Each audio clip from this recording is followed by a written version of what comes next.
What's going down, everybody? Welcome back to another episode of Why We're Fans. I'm Gennaro. That's Duran right there. What's up, guys? And joining us today, we got a special guest. His name is Andrew Pasquini. Andrew, what's going on, man? How you doing today? Hey man, I'm good. Just got off work, running around doing stuff, and as best I can, and you know the COVID era and all that fun stuff. But yeah, no, pretty good. Can't complain much. It's a normal Tuesday. Good, good. Do you want to quickly? I know you run a podcast. Do you want to go ahead and promote that podcast and let everybody know where they can find you on Twitter and whatnot? Yeah, no. So I am one half of the Sprint Right Option podcast, part of the Blue Wire Hustle network. Me and my co-host Jason Aponte, we talk 49ers. I know you're in there a lot. We appreciate the support. We started really with a StreamYard account and a dream, and take it where it's gone. It's been amazing. Like we're kind of surprised how fast this thing is picked up. And I mean, really, you said you're just starting this, man. You never know where it can go. So always, I don't mean to get all motivational in the first 30 seconds here, but just stick to it, man, and see where it goes. Just see where it goes. But yeah, so we do that. We're on YouTube. We're on Twitter. You can download us on Apple Podcasts and Spotify Podcasts as well. I'm on Twitter at Pasquini Andrew. My last name is Pasquini. And then Jason Aponte, I think he's at Jason Aponte 2103. You can follow him. He's a lot smarter with the 49er stuff than I am. So. All right, man. Well, thanks for that. Definitely keeping up on this for sure. All right. Well, we have a few questions for you. Sounds good.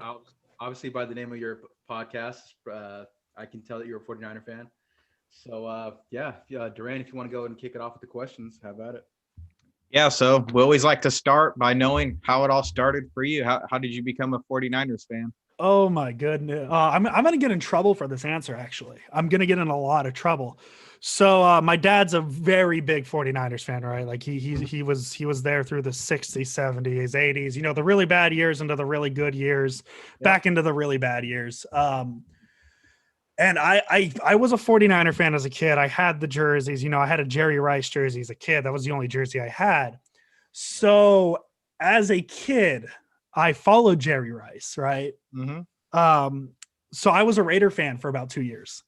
I was a fan when they lost in the Super Bowl to the Buccaneers. Yep. I remember crying that. And I cried. That's how big of a Raider fan I was when I was 10 or 11, whatever it was. And so I think I posted a picture on Twitter of me in a Raider Jerry Rice jersey as a kid. So Jerry Rice retires. I had a 2-year-ish span of like, oh my God, Michael Vick is the coolest football player of all time. Yep. So I was a Falcon fan for a second there, and then Michael Vick gets dinged for, you know, what he did, the dogfighting, all that stuff. So me being a 13-year-old kid who lost his favorite player said, you know what? I'm going to jump back on that Niner bandwagon with my dad. This Alex Smith guy seems really cool. And boy, was that painful for about 7 years there. So yeah, I guess the official thing is I was born into it, followed Jerry Rice. But if you want to go unofficially, the Alex Smith years is when I really jumped back into the 49er fandom. So you were really hyped when Alex Smith started again, huh? I was on the fence because I'm very much the like, if you almost die playing football, you probably shouldn't play football. Like, what is there? Especially with him, like, what else does he have to prove? Like, he's not going to win a Super Bowl with the Washington football team. Mm-hmm. He doesn't have anything else to prove. You almost died. You have a family. You have like 6 kids. Yep. You don't need to play football anymore, man. And to see how good he's been coming back. I mean, I say good, but he's pretty much been exactly what he's been. It's really good to see. I'm happy to see him succeed. Wish he didn't play as well on Sunday. That's neither here nor there. But yeah, no, I'm definitely happy to see him back in the league. Hands down, comeback player of the year for sure. Yeah, and as a Niner fan, that sucks a little bit because in a normal year, right, if Alex Smith didn't almost die, it probably would be Jason Verrett, right? Mm-hmm. Yeah, I would think so. And that's not being biased. Aldon Smith.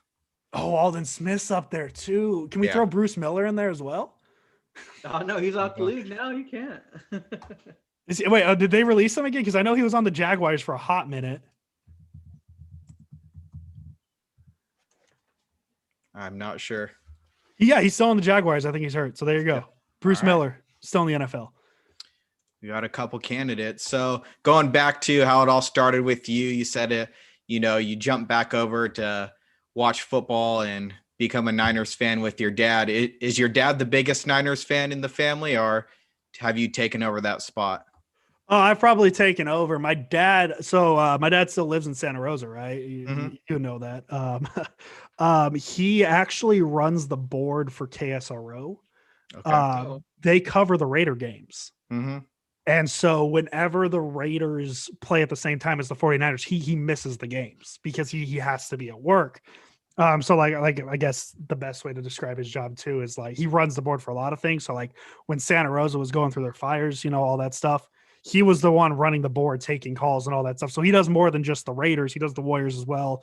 But anytime Santa Rosa is on fire or anything, I guess not fire stuff in Santa Rosa, like it would be once a year. Yeah, so once a year he's on the radio a lot. No, so he misses a good chunk of games. Like I guess the best example is the Kittle play last year. He texted me because he follows the game because the KSRO doesn't have any TVs in there. At least they have like computer set up the TVs, but like my dad has no idea how to work the internet. Come on, man. Mm-hmm. So he texted me and he's just like, I looked down and it was 4th and 2. And then I looked back down again and the 49ers won. What happened? And I just sent him the video. I'm like, this is what you missed.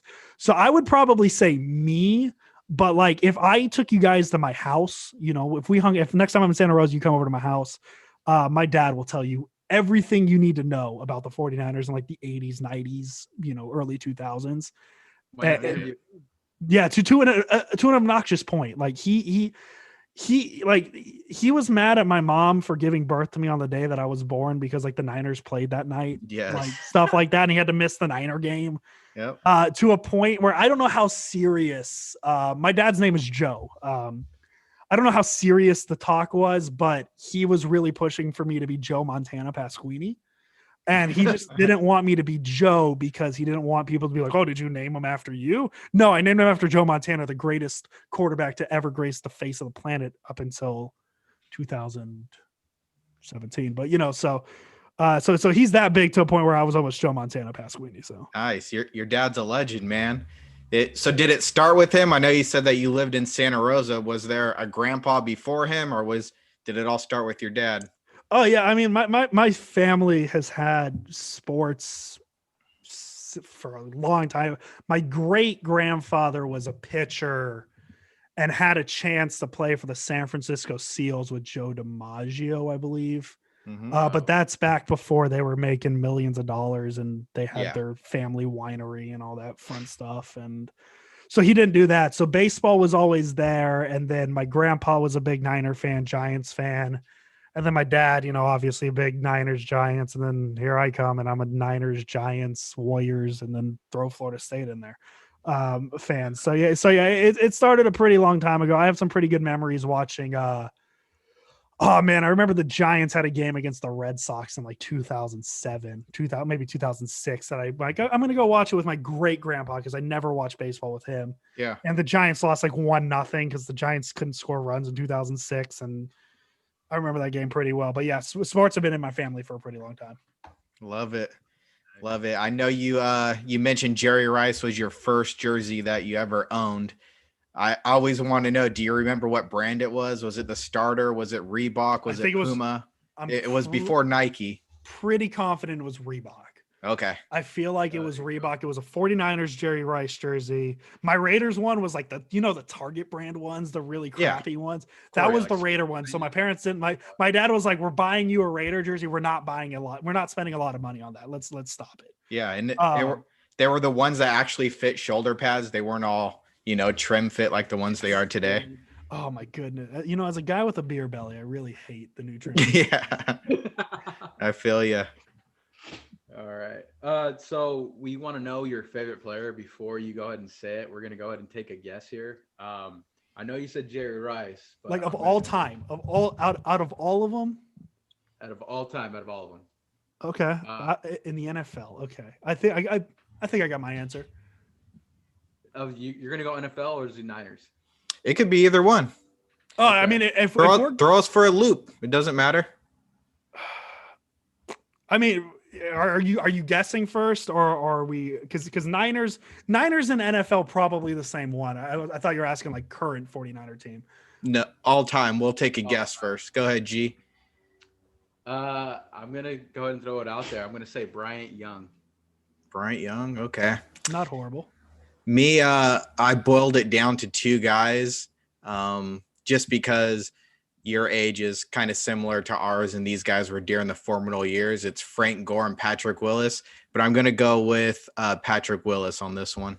You were almost there. It's definitely Frank Gore. Oh, Frank Gore. Right. All right. Yeah. Jerry Rice, the idea of Jerry Rice is up there, but like when I really started remembering football, that was like his Raider days. So I didn't get to see Jerry Rice at his peak. Yeah, exactly.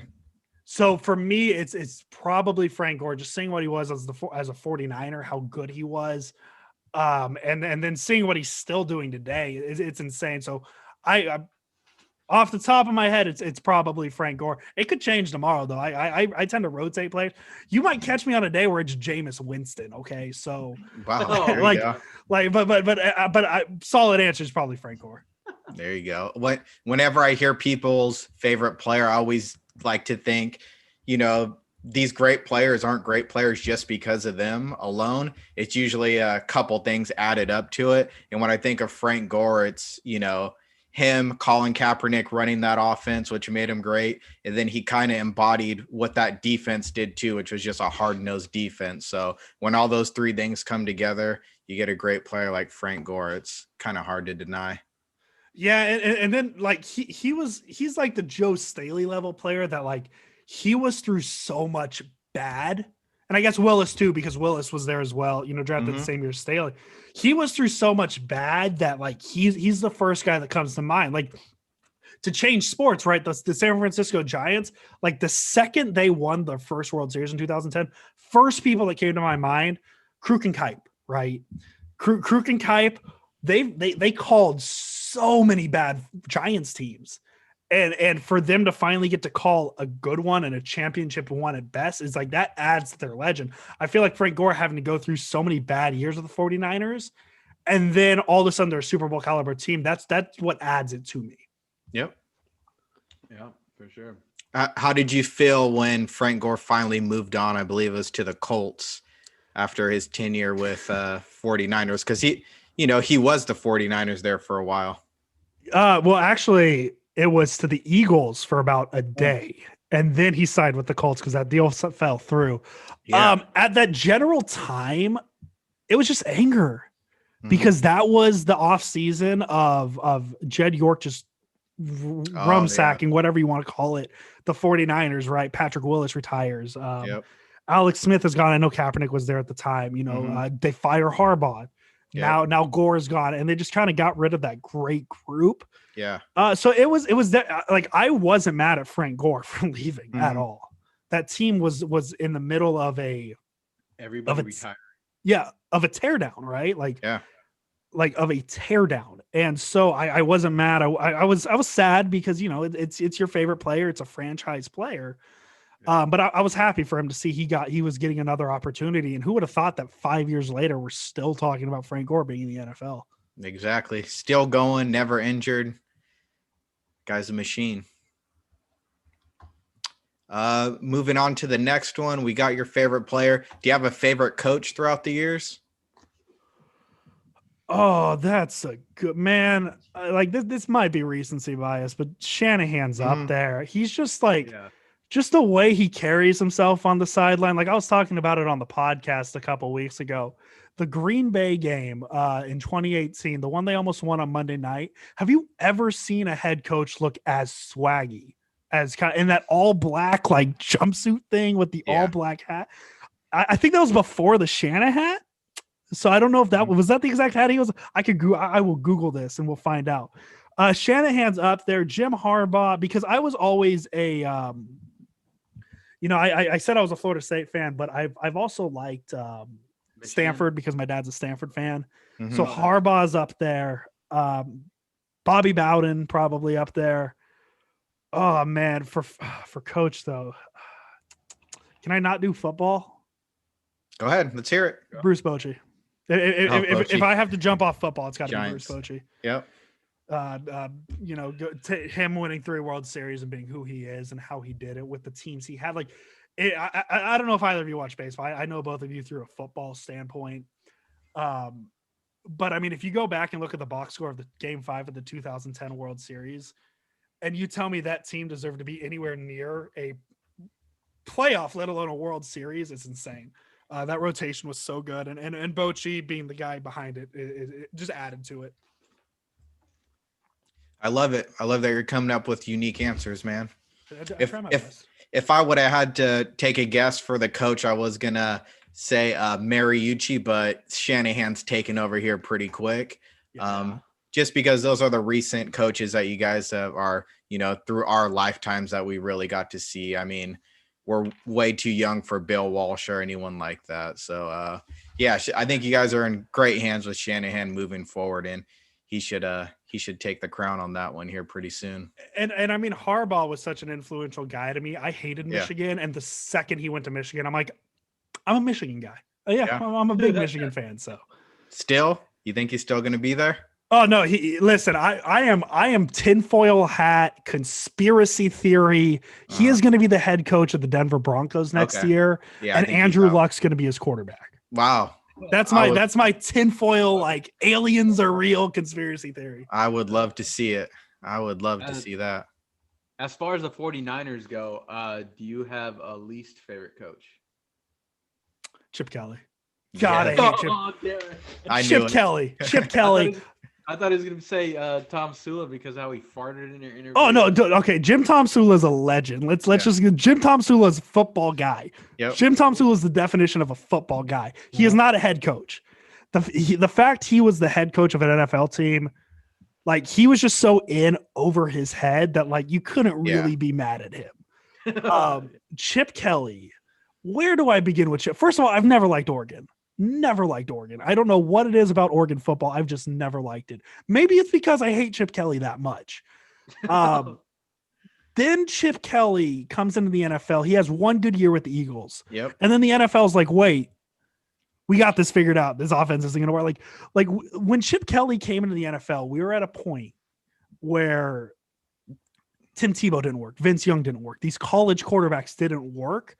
So the fact that the NFL team said, if the quarterbacks don't work, if college style quarterbacks don't work in the NFL, let's bring in an entire college system and see if that works. Of course it didn't work. Of course it didn't work, right? Yep.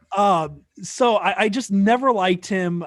Something about his demeanor, his attitude, I don't know what it is. I just don't like Chip Kelly. Chip Kelly, hands down, my least favorite coach. And I don't think anybody can top it. I don't think anybody can top that. We talked about this a little bit before we started this episode, and I told G, I was like, I think it's going to be Chip Kelly. Not only did he come in and have a 2-14 season, but he also just completely dismantled the team and threw away a whole draft. So he came in there, he tried to build around his offensive scheme or whatever, and that was pretty much the end of him in the NFL. Not non-NFL, non-49er related. It's Urban Meyer. Not even close. Okay. Whoa, I hate Urban Meyer. I hate Urban Meyer. My good, listen, man. I could have won a college football championship at Florida with that team, and I didn't need to fake a heart attack to get out of it. Right? And then Ohio State, right? Same thing. He wins games with a good team. He beats Jim Harbaugh every time. And then sanctions are coming down. I feel sick. My leg hurt. I don't know. Like he just kind of acted like, and now he's going to get healthy again. He's going to go to USC or Texas and make them a big powerhouse. And then they're going to find out they cheated again. And then his heart's going to act up again. Yeah, I think a big part of the Urban Meyer though is my Florida State fandom, and he was there, Florida for a long time and caused issues with that. So I guess a lot of it had to do with the Florida State thing, but the way he leaves school just really bothers me. Yeah. Yeah, I expect him back here next year. Yeah, it'll be USC or Texas, one Yeah. of the two. I've heard a couple rumors for Texas, but yeah, we'll see about that. Yeah. All right, I think we got the coaches out of the way. Now, do you remember your first memory as a Niner fan? It could have been a memorable game. It could have been your Jerry Rice jersey. It could have been your dad cheering on the couch watching it. Do you remember the very first thing of the Niners? Yes, 1998, I believe was Okay. the year. It was the week after the catch 2, the Mhm. Terrell Owens play. Okay. For some reason, I vaguely remember, or I not vaguely, I really remember. We went to my dad's friend's house. He's a Packer fan, so we were there for the catch 2. I don't remember the catch 2 as a kid. I don't know why I don't remember that. I know I was at the house. I know I was there. I just don't remember any of the game. The one thing I remember though, my first sports memory, I remember, I don't know as a kid why I felt something different. Like, I think this was my first understanding of how sports impact people's lives. Mm-hmm. I remember the air being sucked out of a house in Windsor, California, when Garrison Hearst broke his leg against the Atlanta Falcons. Oh, okay. I don't remember any detail about that game. I don't. Yeah. I don't know what the final score. I know they lost that game because the Falcons went to the Super Bowl that year. I don't know any detail of the game other than Garrison Hearst broke his leg. Oh, wow. And I remember it so well, just the air being sucked out, because that was when Niner fans were just like, oh, they're not winning this game. So, yeah, there you go. I'm really happy I could bring this podcast down and into the dumps, but Garrison Hearst's leg injury for some reason. That's just part of the game with all the ups. You remember the lows too. And when you said 1998, for some reason, I think it's because it's one of the first Niner memories that I could ever think of. The Charlie Gardner run that he had versus the Jets. It was a 96-yarder. And I was almost positive you're about to say that. But no, that Garrison Hearst injury definitely was one that, sticks with people. Yeah, the run against the Jets was Hearst as well, actually. That was Hearst. Oh, it was Hearst as well? Yeah. Okay. Yeah, it was Hearst. 8-yarder. That was crazy. What was it? Was it 98? Yeah, it was 98 in overtime. Yeah, that's insane. Yeah, that was, man. Yeah, when they lost to the Falcons divisional, that was definitely a heartbreaker. Man, that was at Candlestick too. So I got to ask you, how do you feel, going from Candlestick to Levi? What's funny is I just got off of a radio show, and this was the last question they asked me. Like, hey, how do you feel about Levi's versus Candlestick? Levi's just doesn't have the history yet. I think when they can get a consistently good team in that stadium, it'll get there. I think what hurts it is it's 2 hours away from San Francisco. That doesn't help. The parking lot sounds like it's not good. I don't know if I've never been to Levi Stadium, nor do I plan to. Mm-hmm. That's how pro Candlestick Park I am. And to a point where there was a WrestleMania at Levi Stadium and I didn't go to it. I'm a big wrestling fan. Yeah. So Levi's, it just doesn't have the history yet. And it's not there. You can go through just every memory that happened at Candlestick. And I guess Levi's just falls victim to it. Just hasn't been around enough. And the Niners haven't been consistently good enough. I mean, up until there was a Super Bowl in that stadium, the biggest thing to happen at that stadium, and I might lose some listeners for you, is Seth Rollins cashing in his Money in the Bank briefcase at WrestleMania 31 to win the WWE title over Brock Lesnar. That was the most important thing to happen at that stadium for about 5 years. Yeah. Yeah. So I've been to the stadium. I know G's been there too. And I think it gets a lot of heat. I don't mind it that I think it's a decent stadium, but when you start seeing these new stadiums like in LA and Las Vegas and stuff, it makes you kind of think man, they could have had something really special here if they would have just waited maybe a couple more years. Well, yeah. I know because Levi's, as soon as they were building it, us being in the trades, it was built with a bunch of curses, people dying, building and everything like that. Yeah. So it was already made with a curse on it.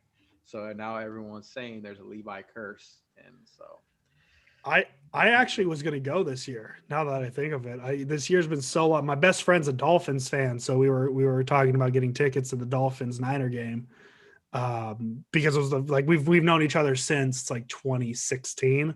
So the Dolphins haven't been out here, for a 49er game.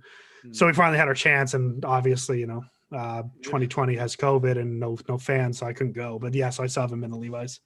In 2020, it had Brian Allen too. Eesh. The fact I know his name hurts my feelings a little bit. Nothing. I'm sure Brian Allen's a great guy. I guess kind of like Jim Thompson. He was just kind of thrown into a situation that he probably wasn't ready for. Yeah, I mean, it just kind of exposed who Aquila Witherspoon is too. Just saying, like, I can play if you want me to. I was like, yeah, it just. Oh my God, why'd you remind me of that? Oh my goodness. Oh, I remember that. He was like questionable. And then he was like, yeah, if you want me to play, like, I'll play. Like, I probably can't right now. Yeah. And then he saw how bad Brian Allen was. He's like, actually, I'm ready. I'm good. Yeah. I mean, when Dante Whitner just came out and said, you know what, man, you are SOFT soft. And I was like, yeah. I totally agree with you, Whitner. Like, call them all out. I don't care. Yeah. That was probably the lowest point. I mean, there's a million low points this season. I can't even remember all of them, but that was definitely one of the lower ones. Speaking of low points, I've already talked about a couple, but do you have a worst memory ever for being a Niners fan? I mean, you guys have lost a couple Super Bowls. I know you mentioned losing all those starters and Harbaugh in the same year. And, last year was a pretty tough loss. Does any one of those stand out? Probably last year. Yeah. For me, at the point I was at in my life, I was really looking forward to that game because I'm like, I need something good to happen. And I was convinced the Niners were going to win that game, like to a point where I was surprised Kansas City was was a favorite in that game. So I was like, the Niners are winning this game. Like, there's no question. There's like, Mahomes is great, but the Niners just have more parts to them, and they outplayed them for 45 minutes. They outplayed them for 52 minutes, and then everybody wants to talk about that B-Wasp play that the Niners coverage failed. Nobody ever wants to talk about how Nick Bosa was held. Nobody talks about that. Nobody. I bring it up every chance I can. Nick Bosa was held at the line. Watch the left side of the line. Did I mention Nick Bosa was held? Yeah. So yeah, probably that game. The Ravens one is up there. The Seattle NFC Championship game is up there. But like for me, like there's three sports moments that I can't go back and rewatch. Like I've tried to, and I can't.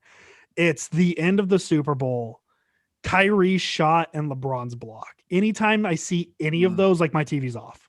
Like I have not watched Kyrie take that shot. The second I see Kyrie working that top right post or whatever, whatever the NBA term for it is, TV's change. The second I see Iguodala driving to the lane, channels change. Now when I see honestly any highlight of the Super, like I can't watch any of that Super Bowl. It was just such a devastating loss for me because I'm really past the point of like getting emotionally upset over sporting events. Like I'll be upset about a loss for like 20 minutes and I'll get over it. Like even with 2016 and the Warriors blowing that 3-1 lead, like, man, give me like 30 minutes and enough alcohol and like the pain's gone. Right? Like, I'm fine. Yeah. The Super Bowl, like that hung with me for a few days. I mean, I know a few days isn't that much compared to a lot of people, but for me, like when I can let go of games for 15 minutes, like 15 minutes, I'm over it. For a game to hang with me for a few days, it's pretty bad. No, that definitely had to be a tough one. I know that. So just moving on to a little bit brighter spot. Do you have a favorite or a best memory? The Alex Smith game, the Saints. Okay. Actually, I see that's my thing is I that used to be my go-to answer. The George Kittle game's up there. The Saints game last year, just because kind of the same thing, right? I was literally, and I'm not going to dive in too deep. I was literally 2 days removed from a stay in a hospital. And I was just looking forward to watching this game. And for it to be that game, really, really was what it was like an out of like I have a shirt that like depicts Kittle carrying like 7 Saints players on his back. Yeah. That game, man, just something about it. I know it was a regular season game compared to Alex Smith's, run and the catch 3. Mm-hmm. But just where I was mentally in my life, to have that game be that way, because like that, it could have been a normal game where the Niners beat the Saints like 35-21, but for it to be what was the final, like 46-43, something like that, or no, it was 45-43 because they needed the field goal to win. Something about it really stuck with me, and 48-46. Yeah, so anytime I see that play, like it's the opposite of the LeBron, like I'll watch it 7 times. Yeah. No, that was a great game. That was classic, and that's when your dad texted you the same thing. Yeah. I have a lot of vivid memories about that game. So yeah, both Saints games were awesome. I just remember Jimmy Graham having that touchdown and being kind of worrisome. This is back when Alex Smith's game that you were talking about. I was devastated, but seeing Alex Smith get that touchdown, do that funny little dance that he was doing.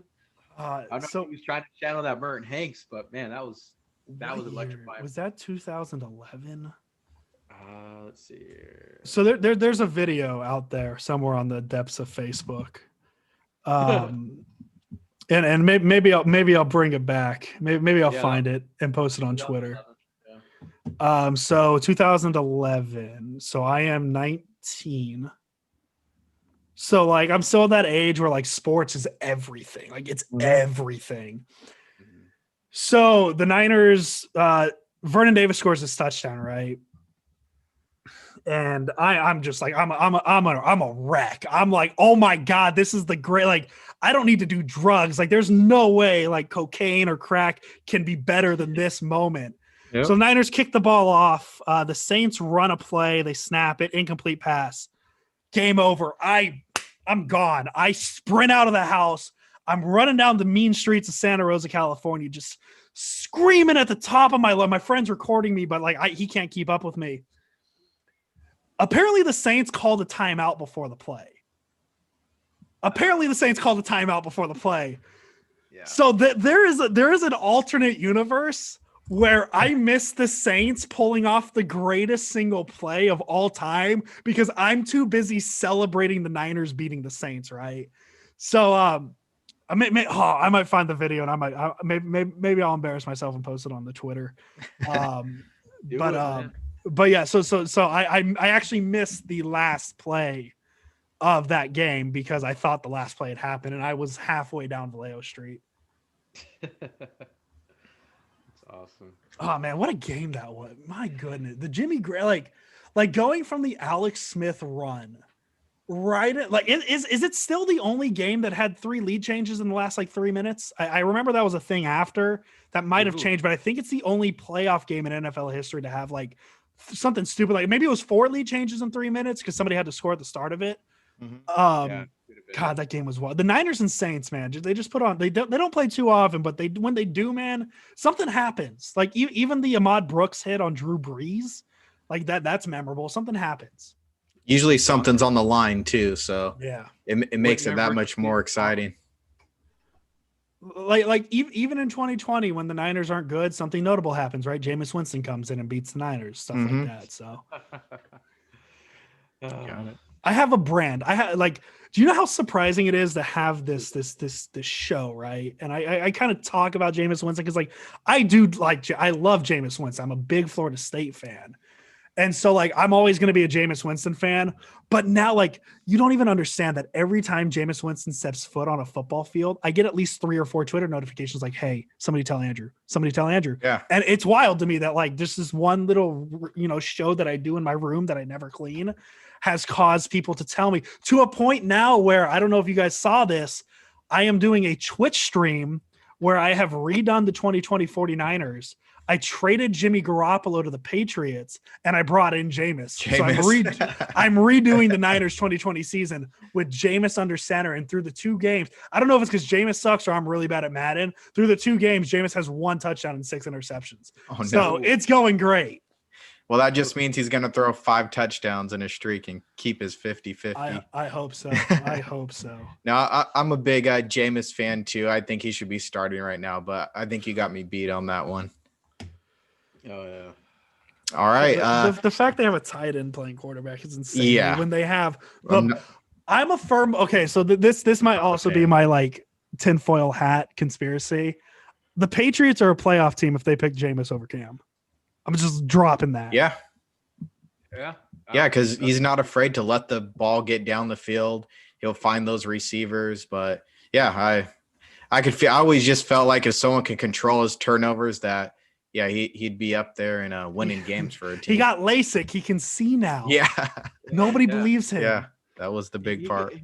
He'll actually slide rather than lower his shoulder and further injure that injured shoulder. So yeah, I mean, I could agree with you. I think that he could just give Jameis a chance. Just give him a chance somewhere. That's what I say. All right, moving into the last section is just your future expectations with the Niners. I know next year you guys have 2 top 100 picks. You don't have a 3rd rounder, but you're also losing a good chunk of free agents. We got Trent Williams, Richard Sherman, Solomon Thomas, Jaquiski Tart, Kyle Juszczyk, Kendrick Bourne, a couple others. But would you want to bring any of those guys back? Do you have any goals for the draft or anything like that? Trent Williams is a must re-sign to me. Yeah. Especially Fred Warner, he's not a free agent. They need to re-sign him, or they need to extend him. The Niners actually might be able to cheat a little bit and get a 3rd round pick because the NFL's new minority rules that Robert Saleh's Muslim. And with the new rules that if he becomes a head coach, the Niners get like 2 3rd round picks or something like that. Yeah. So like they might be able to cheat and get that 3rd round pick. So that'll help. Man, I'm so afraid of the Niners offseason. I'm going to be honest. Like, if you thought this season was stressful, especially as somebody who has a podcast who has to like see all this stuff, the offseason is just going to be that times 10 because like, oh, Zach Wilson, oh, Matt Stafford, oh, Aaron Rodgers, oh, Dak Prescott. What about Mac Jones? Do you think they could get trade up for Trevor Lawrence? Like just all this stuff with the quarterback. And I really think I'm leaning into I think Jimmy Garoppolo is going to be the 2021 starting quarterback. And I really have no reason or evidence for it. I really feel like that's the move right now. But this offseason is going to be so important just with how I think they have 40 contracts expiring. Juszczyk too is up there as a must bring back. It just comes down to how much cap space and what they do. Like the D Ford money's probably going to be gone, so they'll have a little bit extra there. If they get rid of Garoppolo, I think that number adds by 25 mil, something like that. So they might have some flexibility.